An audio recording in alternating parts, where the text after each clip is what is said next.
Malkangiri all Odisha Anganwadi ladies workers association ତରଫରୁ ବିଶାଳ ଗଣଧାରଣା ଦିଆଯାଇଥିଲା। ଏହି ଗଣଧାରଣାରେ ଜିଲ୍ଲାର ସମସ୍ତ ଅଙ୍ଗନବାଡ଼ି କର୍ମୀଙ୍କ ସହ ଅଙ୍ଗନବାଡ଼ି ସହକର୍ମୀ ଯୋଗ ଦେଇଥିଲେ।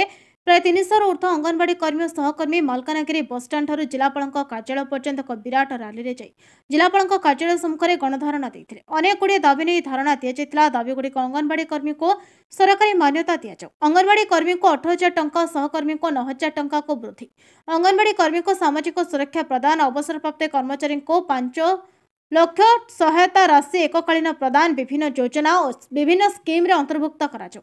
ଅଙ୍ଗନବାଡ଼ି କର୍ମୀ ସରକାରଙ୍କ ସମସ୍ତ ଯୋଜନା ସଫଳ କରିଛନ୍ତି, କିନ୍ତୁ ସରକାର କୌଣସି ସରକାରୀ ସହାୟତା ପ୍ରଦାନ କରିନାହାନ୍ତି।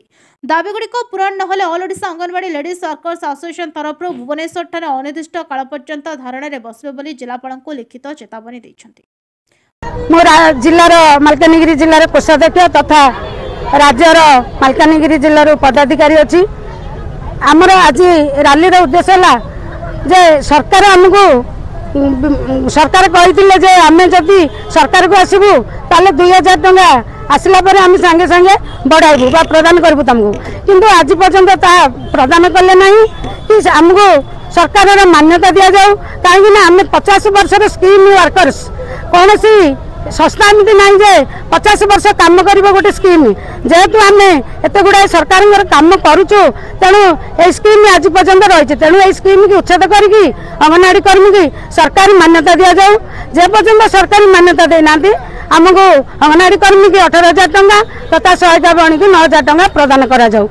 आमर रहा सुपरवाइजर प्रमोशन 100% दि जाऊ।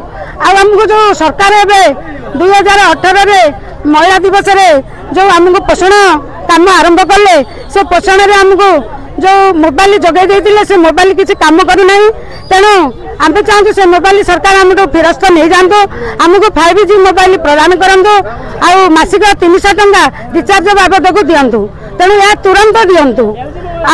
जितेश बाबद आम जो अंगनवाड़ी कर्मी आबाहिका पद रखिंट से बहिष्कार करा जाऊ आ सरकारी मान्यता दि जाऊ।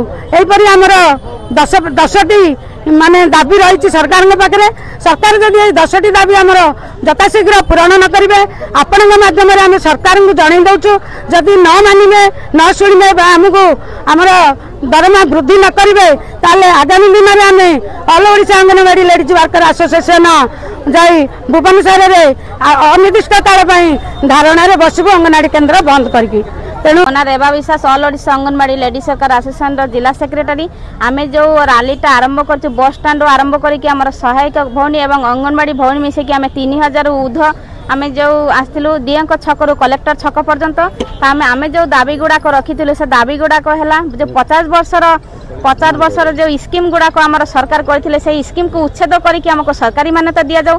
एवं सरकारी मान्यता जदि जे पर्यंत दि न जाऊँगी से पर्यंत आमको 18,000 दरमा और सहायक 9,000 टंका दि जाऊ। तापर जो आम मातृबंधन योजना और ममता योजना कर मासक 500 टंका लेखाएं दि जाऊ, जीकेएस बाद दि जाऊ। एवं दाबी पूरण ना आगामी दिन राज्य रास्ता को ओल्लू, किंतु आमर जो सरकार जो नुआ सरकार प्रतिश्रुति देते 2,000 टंका मानदे सेटा पर्यंत आम कि पाईना से आम जदि दाबी पूरण न आगामी दिन में आम राज्य रास्ता ओल्लू बाध्य हेबू। मोहन मुख्यमंत्री के उद्देश्य एवं प्रधानमंत्री के उद्देश्य सीताराम अर्थमंत्री के उद्देश्य आम जिलापाल के उद्देश्य दयाकोरी आमर अनुरोध रखु जिलापाल सार आमर यही माने दाबी पुत्र गुड़ को जहाँ आमको स्टेट पहुँचे देवे एतिकी आम जदि अनुरोध आम जदि एम साहाଯ୍ୟ कर आम आगामी दिन जदि आम दाबी पूरण हेबे आम जाकि राज्य रास्ता ओल्लू ना, जदि दाबी पूरण न हेबे आगामी दिन में आम निश्चित ऑल ओडिशा अंगनवाड़ी लेडीज सरकार जाकि भुवनेश्वर राज्य रास्ता अनिर्दिष्ट काल आंदोलन करने को बाध्य हेबू।